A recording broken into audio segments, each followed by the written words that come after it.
Hello students, आपका Shri public school online class में स्वागत है। लास्ट क्लास तक हमने इलेक्ट्रोकेमिकल सीरीज के बारे में बात की थी। आज एक हम नई इक्वेशन, एक नए टॉपिक के बारे में स्टडी करने वाले हैं, that is Nernst equation.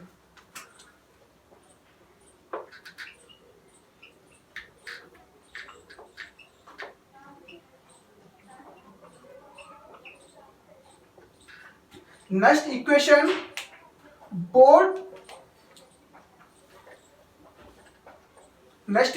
Board exam point of view से बहुत ज्यादा इंपॉर्टेंट टॉपिक है और जहां से मोस्टली 3 मार्क्स का क्वेश्चन बहुत आसानी से आ जाता है, तो आपको उसको बहुत ध्यान से पढ़ना है।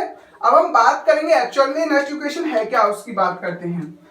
अगर हम बात करें रिडक्शन पोटेंशियल, अगर आपको किसी भी मेटल का रिडक्शन पोटेंशियल निकालना है तो आप आसानी से नस्ट इक्वेशन से निकाल सकते हो। तो reduction potential of any metal is equal to standard reduction potential of metal minus RT upon NF ln QC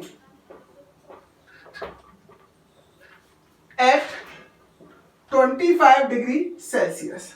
यानी कि दोबारा समझ लो, अगर आपको किसी भी मेटल का रिडक्शन पोटेंशियल निकालना है तो आप किस तरह से निकाल सकते हो। Reduction potential of any metal is equal to standard reduction potential of metal minus RT upon NF ln QC। अब हम बात करते हैं वेयर EM N प्लस से M का मतलब क्या है। इसका मतलब हो गया आपका reduction potential of any metal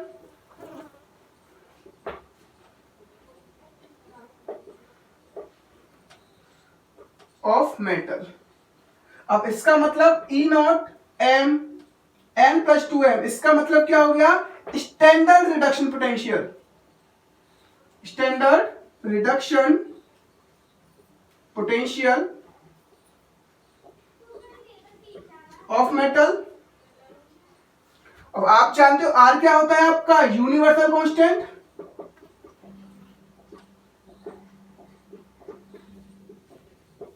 अब यहां पर R की वैल्यू क्या लोगे आप, देखो R की वैल्यू आपकी दो वैल्यू होती है R की। 0.0821 जो वैल्यू होती है वो किसमें आती है आपकी ATM लीटर मोल केल्विन में। लेकिन एक R की यूनिट ये भी होती है 8.3214, sorry 8.314 joule mole inverse, sorry मैं लिख देता, joule mole inverse kelvin inverse. तो आपको पता है यहां पर एनर्जी की यूनिट किसमें होगी, आपको जूल में लेनी होगी। तो आप R की कौन सी वैल्यू पुटअप करोगे भाई, आप R की वैल्यू पुटअप करोगे यहां पर 8.314 joule mole inverse kelvin inverse. यहां तक बात समझ में आ गई होगी। T क्या है आपका टेम्परेचर, और नस्ट इक्वेशन के लिए आपको नॉर्मल टेम्परेचर लेना है, और जो आपका फिक्स है जिसकी वैल्यू क्या होगी आपकी 25 डिग्री सेल्सियस। और लेकिन आपको टेम्परेचर को किस में लिखना होगा, किस में सॉल्व करना होगा, केल्विन में, क्योंकि बाकी अदर यूनिट किस में है, केल्विन में। तो आप क्या करोगे 25 प्लस 273 इक्वल टू 298 केल्विन। यहां तक बात समझ में आ गई होगी। वेयर n का मतलब होता है number of electron transfer during the reaction, number of electron transfer during the reaction के दौरान कितने नंबर ऑफ इलेक्ट्रॉन का ट्रांसफर होगा, वो n की वैल्यू होगी। और f होता है आपका Faraday constant, f is the Faraday constant जिसकी वैल्यू होती है अप्रोक्सीमेट, जिसकी वैल्यू होती है जो आप पुटअप करोगे 96500। इसकी वैल्यू क्या होगी 96500। यहां तक आपको बात समझ में आ गई होगी। और जो 1 फेराडे होता है इसका मतलब होता है charge of 1 mole of electron. Faraday का मतलब होता है charge of 1 mole of electron. एक मोल इलेक्ट्रॉन्स का जितना चार्ज होगा उसको क्या कहते हैं, 1 फेराडे। और इस फेराडे कांस्टेंट की वैल्यू आपको याद रखनी है 96500। अब हम बात करते हैं एक्चुअल में एलएन और एलएन क्यूसी का मतलब क्या है उसकी बात करते हैं। जहां तक आप इसको इस चीज को लिख सकते हो। अब हम बात करेंगे एलएन का मतलब क्या है। यहां पर एक्चुअल में यहां पर एलएन का मतलब होगा, एलएन का मतलब होता है लॉग का बेस ई। एलएन का मतलब क्या होता है, लॉग की बेस ई, यानी कि इसको हम क्या कहते हैं, नेचुरल लॉग भी कहते हैं। अगर आपको एलएन को लॉग के बेस 10 में कन्वर्ट करना होगा तो आपको याद रखना है एलएन इक्वल टू 2.303 एलएन का लॉग का बेस 10। एक चीज याद रखनी है आपको, अगर एलएन को आपको किस में कन्वर्ट करना है, लॉग के बेस 10 में कन्वर्ट करना है तो एलएन इक्वल टू क्या आता है आपका 2.303 लॉग का बेस 10। यहां तक ये बात आपको समझ में आ गई होगी। अब ये देखते हैं एक्चुअल में क्यूसी का मतलब क्या है। क्यूसी होता है आपका क्यूसिएंट रेशियो। अब ये क्यूसिएंट रेशियो है क्या उसकी बात करेंगे। आपने अभी क्यूसी का मतलब है क्यूसेंट रेशियो। अब देखते हैं एक्चुअल में क्यूसेंट रेशियो है क्या। आपने केमिकल इक्विलिब्रियम पढ़ा होगा, A solid plus B aqueous to form C aqueous plus D solid. और आपको अगर इसमें इक्विलिब्रियम कांस्टेंट की जो आप वैल्यू निकालते थे, केसी की जब आप वैल्यू निकालते तो किस तरह से निकालते थे, concentration of C into concentration of D upon concentration of A into concentration of B। ये तो आपको याद होगा। ये कंडीशन किस पर एप्लीकेबल होती थी, एट इक्विलिब्रियम। किस पर एप्लीकेबल होती थी, एट इक्विलिब्रियम। और आप जानते हो सॉलिड की कंसंट्रेशन आप क्या रखोगे यहाँ पर 1। सॉलिड की कंसंट्रेशन क्या होती है आपकी 1। और यहाँ पर ए की यानी कि ए भी क्या है सॉलिड, तो ए की कंसंट्रेशन भी क्या होगी यहाँ पर 1। तो हम कह सकते हैं equilibrium constant equal to C upon B. यहां तक ये बात आपको बिल्कुल समझ में आ गई होगी। लेकिन ये जो आपका के सी यानी कि के जो होता है वो किस पर होता है, इक्विलिब्रियम कांस्टेंट पर। अगर ये कंडीशन इक्विलिब्रियम कांस्टेंट पर ना हो तो उसे क्या कहेंगे हम, क्यूसी। अगर सपोज दैट अगर हम इसी में बात करें A plus B to form C plus D, लेकिन यहां पर इक्विलिब्रियम की कंडीशन ना गिवन अप हो तो उसकी जगह हम किसकी बात करेंगे, क्यूसी की बात करेंगे। बात क्या समझ में आ गई होगी, चीज एक ही है। इक्विलिब्रियम कांस्टेंट और क्यूसी का मतलब एक ही है, यानी कि इसको आप के को आप क्यूसी कह सकते हो, लेकिन क्यूसी कब होगा, जब इक्विलिब्रियम एग्जिस्ट ना करे। और केसी कब आएगा, जब आपका इक्विलिब्रियम एग्जिस्ट कर रहा होगा। तो आप कह सकते हो QC equal to concentration of C into concentration of D upon concentration of A into concentration of B। इस तरह से आप क्यूसेंट रेशियो की वैल्यू आसानी से निकाल सकते हो। और एक दो क्वेश्चन क्यूसेंट रेशियो से चलो हम रिलेटेड देख लेते हैं। एक दो क्वेश्चन देख लेते हैं। Suppose that 2A plus B to form C plus 3D। तो आपको पता है क्यूसी क्या होगा, concentration of product, concentration of C, और यहां पर जो आपका इसका स्टोइकियोमेट्रिक जो कोफिशिएंट होगा उसकी पावर 1 है, तो यहां क्या आएगा 1। और आपको पता है कंसंट्रेशन ऑफ डी की पावर क्या आएगा 3, क्योंकि यहां पर डी के कितने मॉलिक्यूल हैं 3। अपॉन क्या आएगा, कंसंट्रेशन ऑफ रिएक्टेंट, यहां पर इसकी कितने एटम्स हैं भाई बी के 2, तो वह क्या आते हैं आपके पावर में आएंगे। और बी के यहाँ पर कितने एटम है 1, तो यहाँ पर क्या आएगा 1। इस तरह से आप क्यूसी की वैल्यू निकाल सकते हो। लेकिन क्यूसी कब एप्लीकेबल होता है, जब इक्विलिब्रियम एग्जिस्ट ना करे। और जब इक्विलिब्रियम एग्जिस्ट करता है तो के क्यूसी की जगह आप क्या लिख देते हो, केसी लिख देते हो। बात वही है। आपको यहाँ तक ये चीज समझ में आ गई होगी। अब हम इसको ओपन फॉर्म में लिखते हैं, एक्चुअल में इसका मतलब क्या होता है। और ओपन फॉर्म में इसको अगर इस वाली इक्वेशन में इन सभी की हम वैल्यू पुटअप करें तो किस तरह से हम इसको आसानी से सॉल्व कर सकते हैं।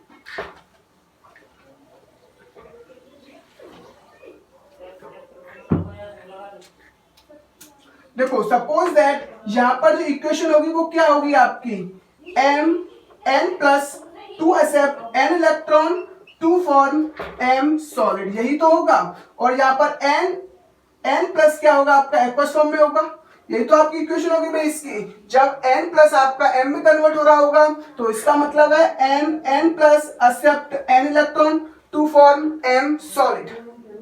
अब आपको यहाँ वैल्यू पुटअप करके देखते हैं एक्चुअल में होगा क्या। अगर हम बात करें n plus two m equal to standard reduction potential, यानी कि n plus two m minus r की जगह हम क्या वैल्यू पुटअप कर सकते हैं भाई 8.314, T की जगह क्या आएगा 298 केल्विन अपॉन n का तो आपको इक्वेशन को देखने के बाद ही पता पड़ेगा, क्योंकि यहाँ पर कितने इलेक्ट्रॉन्स का ट्रांसफर हो रहा है भाई, कितने इलेक्ट्रॉन में चेंज आ रहा है, n इलेक्ट्रॉन ये गेन कर रहा है।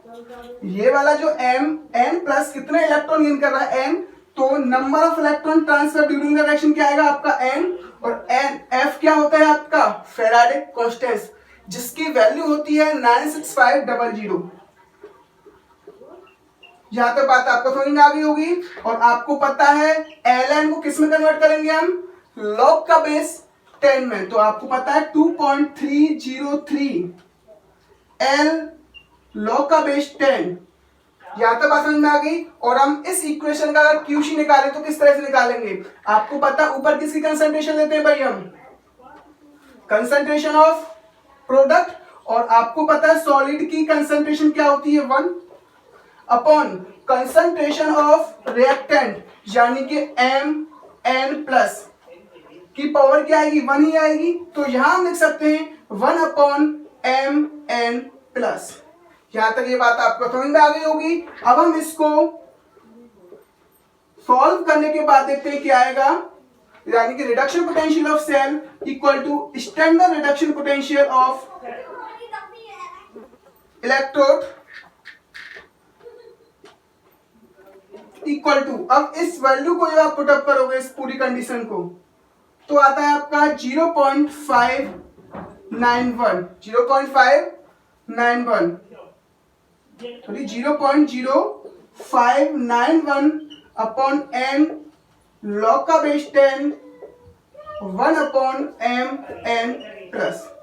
और आपको यहां तक इस पूरी इक्वेशन को याद करने की जरूरत नहीं है, बस आपको ये वाली इक्वेशन याद रखनी है, जिससे आप इजीली न्यूमेरिकल्स में पुटअप करके आसानी से क्वेश्चन का आंसर आसानी से निकाल सकते हो। तो इसका मतलब क्या हो गया, इसका मतलब है reduction potential of metal is equal to standard reduction potential of metal minus 0.0591 upon n, n का मतलब number of electron transfer during the reaction, into log का बेस 10 1 अपॉन mn, यानी कंसंट्रेशन ऑफ एक्वस सॉल्यूशन। यहां तक बस आपको ये वाला फॉर्मूला याद रखना है। ये क्या था, इसको सॉल्व करने का प्रोसेस, ये आपको सबको याद समझ में आ गया होगा।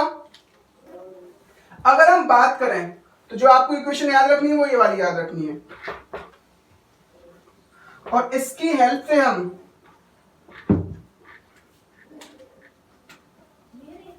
किसी भी सेल का सेल पोटेंशियल निकालें तो किस तरह से निकाल सकते हो, तो आप याद रख सकते हो E cell equal to E naught cell minus 0.0591 upon n log का बेस 10 QC। इस तरह से आप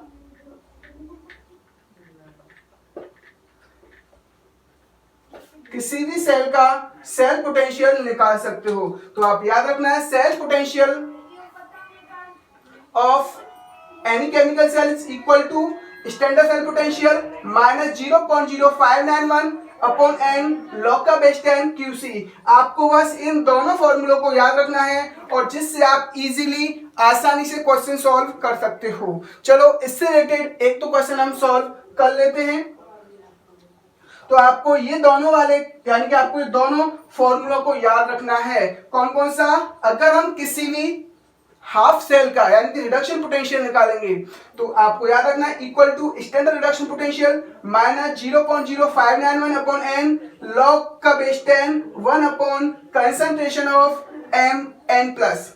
और आपको याद रखना है, अगर आपको सेल पोटेंशियल निकालना है तो cell potential equal to standard cell potential minus 0.0591 upon N log का बेस 10 QC।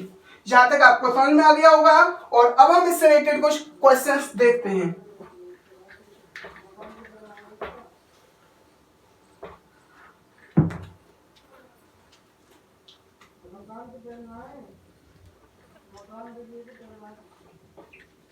तो आप तो find reduction potential RP and oxidation potential of zinc. Find standard potential and oxidation potential of zinc. If standard reduction potential of zinc is minus 0.76 volt. और आपसे क्या पूछ रहा है, रिडक्शन पोटेंशियल और ऑक्सीडेशन पोटेंशियल ऑफ जिंक की value पूछ रहा है। यानी कि आपसे Zn प्लस टू Zn की वैल्यू पूछ रहा है, क्या होगी। इसका मतलब it is the reduction potential of zinc. और एक बार हमने रिडक्शन पोटेंशियल की वैल्यू निकाल ली, इसकी हेल्प से हम आसानी से ऑक्सीडेशन पोटेंशियल की वैल्यू भी निकाल सकते हैं। आपको पता है किसी भी सेल का reduction potential minus oxidation potential. तो एक बार हम इसके जिंक के रिडक्शन पोटेंशियल की वैल्यू निकाल लें तो आप उसकी हेल्प से ऑक्सीडेशन पोटेंशियल की वैल्यू आसानी से निकाल सकते हो। तो हम लिख सकते हैं Zn plus two Zn according to next equation Zn plus two Zn equal to standard reduction potential of Zn, यानी कि E naught Zn 2 plus 2 Zn minus 0.0591 upon n log 1 upon concentration of. अब देखो actual में अब आप क्या करोगे वो समझ लेते हैं। और आपको क्वेश्चन में एक और चीज गिवन पे आपको गिवन पे कंसंट्रेशन ऑफ Zn क्या है वो समझ लेते हैं। अगर आप इसका मतलब क्या है, Zn प्लस 2 इलेक्ट्रॉन एक्सेप्ट करेगा तभी तो Zn में कन्वर्ट हो रहा होगा, यही तो इसके रिडक्शन पोटेंशियल होगा। और आपको Zn 2 प्लस एक्वस की कंसंट्रेशन दे रखी है 0.0001 m। कंसंट्रेशन क्या दे रखी है आपको 0.0001 m। तो हम कह सकते हैं अगर आप इस रिएक्शन के लिए QC निकालोगे, देखो Zn प्लस 2 को आप Zn में कन्वर्ट करो तो इक्वेशन ये होगी आपकी Zn plus accept 2 electron to form Zn solid. और जिस क्वेश्चन में आपको उसकी क्या गिवन अप है, कंसंट्रेशन गिवन अप है। तो आपको समझना है QC किसके इक्वल होगा भाई, कंसंट्रेशन ऑफ प्रोडक्ट। तो आपको पता है Zn सॉलिड की कंसंट्रेशन 1 होगी upon concentration of Zn plus 2। तो अब हम देख लेते हैं, तो हम क्या लिखेंगे, कंसंट्रेशन ऑफ Zn प्लस 2। यहां तक बात समझ में आ गई होगी। तो अब आप इस क्वेश्चन को आसानी से सॉल्व कर सकते हो। E naught Zn plus 2 Zn, यानी कि आपको स्टैंडर्ड रिडक्शन पोटेंशियल की वैल्यू क्या यूनिट पे माइनस 0.76 माइनस 0.0591 अपॉन n का मतलब है number of electron transfer during the reaction. अब बताओ Zn कितने इलेक्ट्रॉन ट्रांसफर कर रहा है, कितने इलेक्ट्रॉन का चेंज आ रहा है, 2 इलेक्ट्रॉन का, 2 इलेक्ट्रॉन एक्सेप्ट कर रहा है। तो यहाँ n की वैल्यू क्या हो जाएगी, 2 log का base 10 1 upon concentration of Zn plus 2 is given up 0.0001 m। यहां तक बात समझ में आ गई होगी। तो हम इसको लिख सकते हैं माइनस 0.76 माइनस 0.0591 अपॉन 2 log का बेस 10। अब एक चीज बताओ, इसको हम क्या लिख सकते हैं, इसको लिख सकते हैं 1 2 3 4 10 टू द पावर माइनस 4। इसको क्या लिख सकते हैं हम 1 upon 10 to the power minus 4। और जब ये ऊपर जाएगा तो क्या हो जाएगा भाई, जब ये ऊपर आएगा तो क्या होगा, 10 टू द पावर 4 हो जाएगा। तो हम इसे लिखते हैं 10 टू द पावर 4। बात समझ में आ गई होगी। तो माइनस 0.76 माइनस इसको अप्रोक्सीमेट जब आप सॉल्व करोगे तो ये आएगा 0.03 इनटू, आपको पता होगा 10 की पावर जो होती है वो यहां पर आ जाएगी। जो 10 लॉग के बेस 10 की पावर जो होगी वही आपका आंसर होगा। तो लॉग की बेस 10 की पावर क्या है 4, तो इनटू 4। आपको याद रखना है, लॉग में आपने पढ़ा होगा लॉग का बेस 10 की पावर अगर a है तो तो आपका जो आंसर आएगा वो क्या आएगा, ए। अगर log 10 की पावर अगर b है तो आंसर क्या आएगा आपका b, यानी कि log के बेस 10 में जो 10 की पावर होगी उसका आंसर वही आएगा। अब आप उसको सॉल्व करके लिखोगे 0.76 माइनस 0.12, तो ये आएगा आपका माइनस 0.88 वोल्ट। तो आप इस तरह से आपने जिंक के रिडक्शन पोटेंशियल की वैल्यू निकाल ली। ये तो क्या आ गई इसके रिडक्शन पोटेंशियल की वैल्यू, तो इसके ऑक्सीडेशन पोटेंशियल की वैल्यू क्या होगी, तो आप लिख सकते हो जिंक यानी कि ऑक्सीडेशन पोटेंशियल ऑफ जिंक यानी कि Zn2 प्लस इक्वल टू क्या हो जाएगा, ये माइनस किस में कन्वर्ट हो जाएगा, प्लस में 0.88 वोल्ट। यहां तक बात आपको समझ में आ गई होगी। इसका मतलब it is the oxidation potential of zinc और this value is the reduction potential of the zinc. यहां तक ये बात आपको अच्छी तरह से क्लियर हो गई होगी। अब हम बात करते हैं चलो नेक्स्ट क्वेश्चन की, किस तरह से आपके बोर्ड एग्जाम में क्वेश्चन आते हैं और आप उन्हें किस तरह से सॉल्व कर सकते हो। अब हम बात करेंगे किस तरह से आप सेल पोटेंशियल की वैल्यू निकाल सकते हो, उससे रिलेटेड किस तरह के बोर्ड एग्जाम में क्वेश्चन आते हैं उनकी बात करते हैं। आपको गिवन पे suppose that Zn2 plus 2 Zn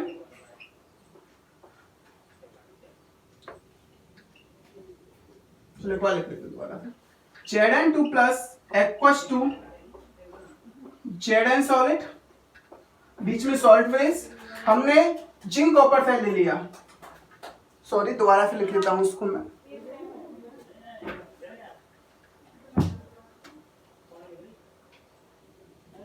Zn2 plus aqueous, mid में क्या आएगा salt phase, Cu2 positive aqueous, accept 2 electron to form copper solid.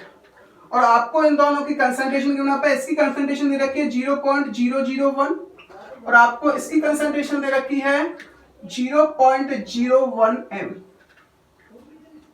और आपको गिवन अप है E नॉट यानी कि standard reduction potential of Zn2 plus 2 Zn दे रखा है माइनस 0.76 वोल्ट और आपको दे रखा है standard reduction potential of copper यानी कि Cu2 प्लस 2 Cu की वैल्यू दे रखी है प्लस 0.34 वोल्ट और आपसे पूछा है find cell potential, find cell potential यानी कि आपसे ई सेल की वैल्यू पूछी है, आप किस तरह से निकाल सकते। तो आपको दिमाग में आएगा आप कौन सा फॉर्मूला पुट अप करोगे नेक्स्ट इक्वेशन का, और आप जानते हो नेक्स्ट इक्वेशन इक्वल टू यानी कि ई सेल इक्वल टू क्या होता है, E naught cell minus 0.0591 upon N L log का बेस 10 QC। यहां तक आपको बात समझ में आ गई होगी। अब हम देखते हैं इस क्वेश्चन को किस तरह से हम सॉल्व कर सकते हैं, यानी कि आपको ई सेल की वैल्यू किस तरह से निकाल सकते हो। अगर आपको ई सेल की वैल्यू निकालनी तो किसकी वैल्यू निकालनी पड़ेगी, ई नॉट सेल की वैल्यू। तो देखो अगर आप ई नॉट सेल की वैल्यू निकालोगे तो क्या होगी ई नॉट सेल की value, E naught cell equal to क्या आएगा आपका ई नॉट यानी कि reduction potential at cathode minus standard reduction potential at anode. बात है समझ में आ गई होगी। अब आपको देखना है जिंक और कॉपर में किसका आसानी से रिडक्शन होगा। आपको पता है जिसके स्टैंडर्ड रिडक्शन पोटेंशियल की वैल्यू ज्यादा होती है उसका रिडक्शन होता है, और जिसके स्टैंडर्ड रिडक्शन पोटेंशियल की वैल्यू कम होगी उसका क्या होगा, ऑक्सीडेशन। तो आपने देखा जो कॉपर के रिडक्शन पोटेंशियल की वैल्यू कितनी गिनना पे आपको 0.34, जिंक के रिडक्शन पोटेंशियल की वैल्यू कितनी गिनना पे आपको माइनस 0.76। इसका मतलब 0.34 वैल्यू ज्यादा है, तो इसका मतलब इसका क्या होगा रिडक्शन। और रिडक्शन किस पर जाना पे आपको होता है कैथोड पर होता है, और इसके जिंक के रिडक्शन पोटेंशियल की वैल्यू कितनी है आपकी माइनस 0.76 वोल्ट। तो इसका मतलब इसका क्या होगा ऑक्सीडेशन, और जिसका ऑक्सीडेशन किस पर होता है भाई एनोड पर होता है। अब हम आसानी से वैल्यू पुटअप कर सकते हैं, E naught cell equal to cathode क्या लिखेंगे हम Cu2 positive to Cu minus E naught Zn 2 + 2 Zn। अब आपको पता है standard reduction potential of copper is 0.34 minus zinc की रिडक्शन पोटेंशियल की वैल्यू माइनस 0.76 वोल्ट। तो हम इनको दोनों को ऐड करने के बाद आएगा 1.1 वोल्ट। क्या आएगा आपका 1.1 वोल्ट आपका इनका ई नॉट सेल यानी स्टैंडर्ड सेल पोटेंशियल की वैल्यू आ चुकी है। जहां तक बात आपको समझ में आ गई होगी। अब हम देखते हैं, ये तो आपको बात बिल्कुल समझ में आ गई। अब एक्चुअल में इक्वेशन क्या होगी, इक्वेशन की हेल्प से आप एन की वैल्यू निकालोगे और इक्वेशन की हेल्प से आप क्यूसी की भी वैल्यू लिख पाओगे। तो आपको पता है जिंक यानी कि एनोड पर क्या हो रहा है, लेफ्ट में क्या होता है, एनोड होता है, यानी कि जिंक किस में कन्वर्ट हो रहा है आपका Zn+2 एक्वस एक्सेप्ट 2 इलेक्ट्रॉन। और आपको पता है कैथोड पर क्या हो रहा है आपका Cu2 plus aqueous accept 2 electron to form Cu solid. कितने इलेक्ट्रॉन कैंसिल आउट हो रहे हैं यहाँ पर 2। सो एन की वैल्यू क्या होगी यहाँ पर 2 होगी। और आप नेट वैल्यू इक्वेशन क्या लिखोगे भाई, Zn+Zn2 plus aqueous to form Zn2 plus aqueous plus Cu solid. आपको यहां तक ये बात समझ में आ गई होगी। अब ये क्या होगी आपकी इक्वेशन।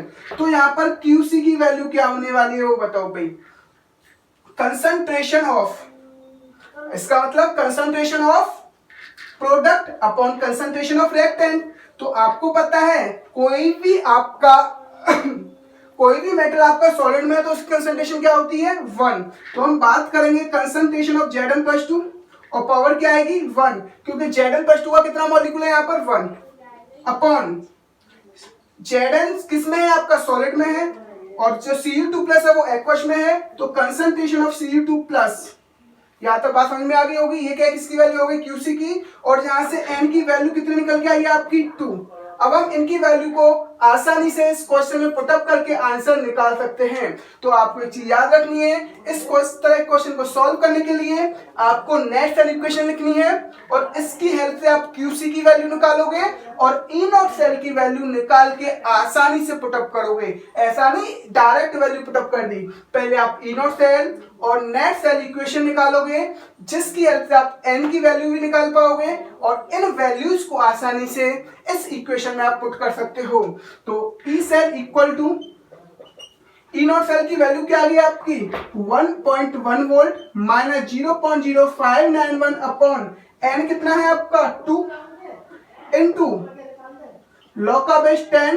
अब आपको याद रखना है क्यूसी की क्या रखोगे आप Zn concentration of Zn2 plus upon concentration of Cu2 plus. यहां तक ये बात आपको समझ में आ गई होगी। अब हम लिख सकते हैं 1.1 वोल्ट माइनस इसको शॉर्ट में अप्रोक्सीमेट क्या आएगा ये 0.03 इनटू लॉग का बेस 10। अब आपको पता है Zn का कंसंट्रेशन कितना करना पे आपको 0.001 m upon concentration of Cu2 plus is 0.01 m। अब ये दोनों कितने टाइम कैंसिल आउट होंगे भाई, ये आपका क्या आएगा 10 आएगा या नहीं आएगा, ये आपका 10 आएगा। तो आप इसको क्या लिख सकते हो 1.1 वोल्ट माइनस 0.03 लॉग। जब ये ऊपर आएगा तो क्या आएगा 10 टू द पावर -1, क्या आएगा 10 टू द पावर -1। तो इसका मतलब हम लिख सकते हैं 1.1 वोल्ट। अब ये जो पता है आपको 10 टू द पावर में जो वैल्यू होती है वही आंसर होता है। तो 0.03 इनटू क्या आएगा आपका -1। तो आप पुटअप करके ले सकते हो 1.1 plus 0.03। So this is 1.13 volt. इस तरह से आप आसानी से ई सेल की वैल्यू निकाल सकते हो। अब हम एक और क्वेश्चन की बात कर लेते हैं।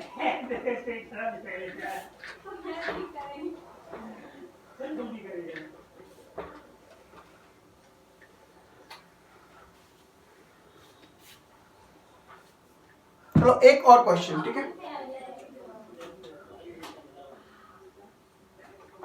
आपके सामने इक्वेशन आ गई, chromium solid convert into Cr+3 aqueous. This is salt brace, और आपको दे दिया यहाँ पर,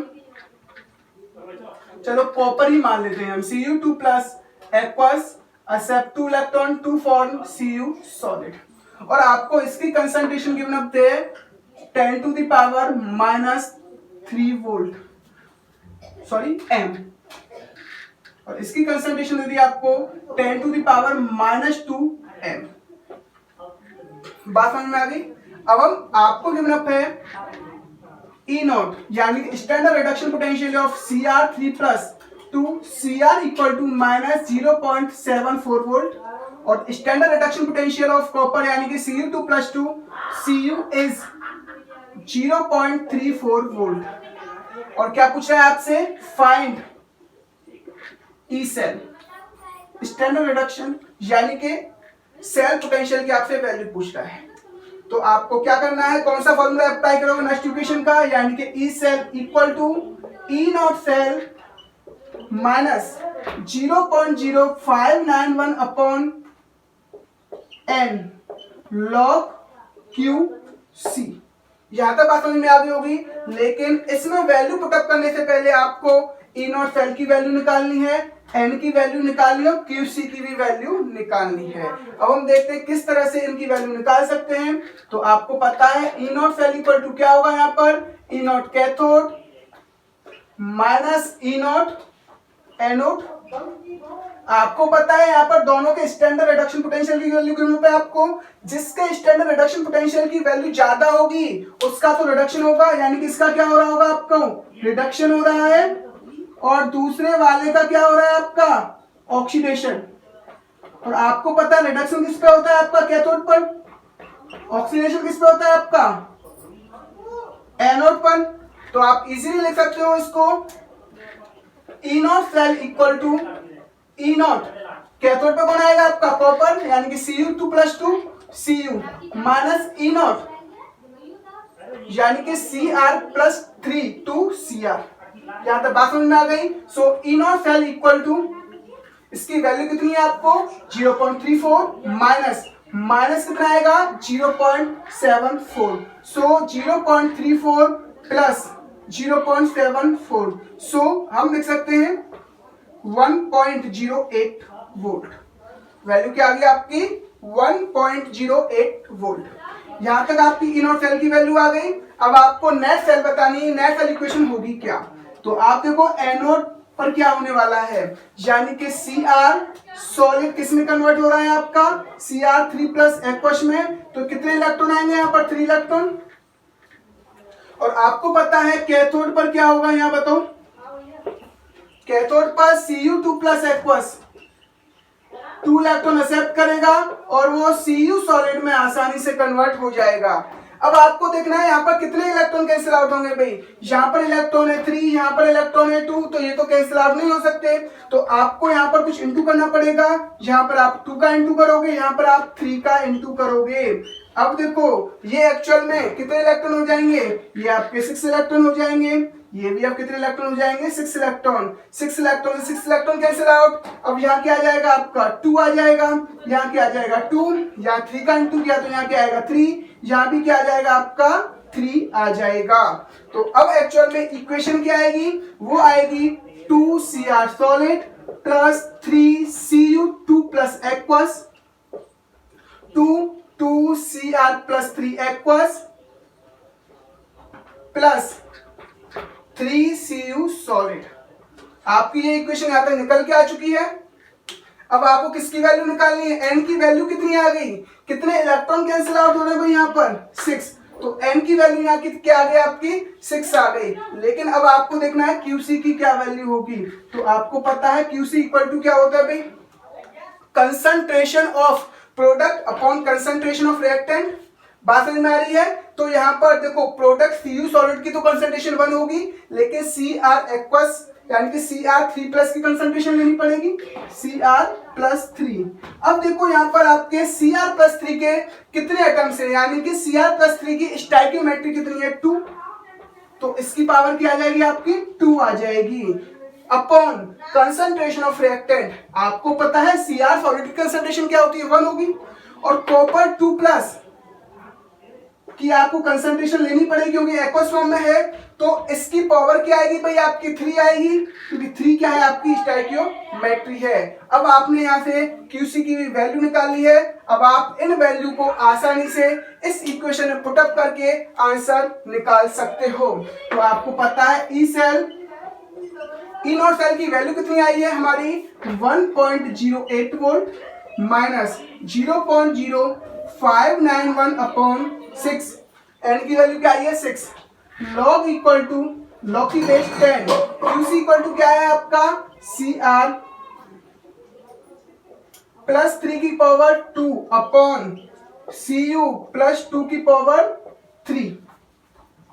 अब आप इसको, तो ये आएगा 1.08 volt minus 0.01 approximate answer, log का बेस 10। और जब आप इसको सॉल्व करोगे सी आर प्लस 3 की कंसंट्रेशन कितनी होना पे आपको, लॉग की पावर माइनस 3 की power 2 upon C U plus 2 की कंसंट्रेशन कितनी होना पे आपको, 10 टू दी पावर माइनस 2 की पावर 3। बात समझ में आ रही है। जब आप इन दोनों को सॉल्व करोगे तो क्या आने वाली है, 10 टू दी पावर 6, ये भी क्या आएगी 10 टू दी पावर 6, तो ये क्या हो जाएंगे आपस में कैंसिल आउट। तो एक चीज याद रखो, 0.08 वोल्ट माइनस 0.01, और ये क्या हो जाएगा लॉग की बेस 10 1, और लॉग 1 की वैल्यू हमेशा क्या होती है 0, लॉग 1 की वैल्यू क्या होती है 0, तो ये पूरा क्या हो जाएगा 0। अब ई सेल की वैल्यू क्या आ चुकी है आपकी 1.08 वोल्ट। यहां तक इस तरह से आप इन क्वेश्चंस को आसानी से कर सकते हो। और आपको याद रखना है, सबसे पहले आप ई नॉट सेल की वैल्यू निकालोगे, फिर आप नेट सेल इक्वेशन लिखोगे, जिसकी हेल्प से आप एन की वैल्यू और क्यूसी की वैल्यू लिख सकते हो। इनकी वैल्यू आप इक्वेशन में पुटअप करके आसानी से क्वेश्चंस को सॉल्व कर सकते हो।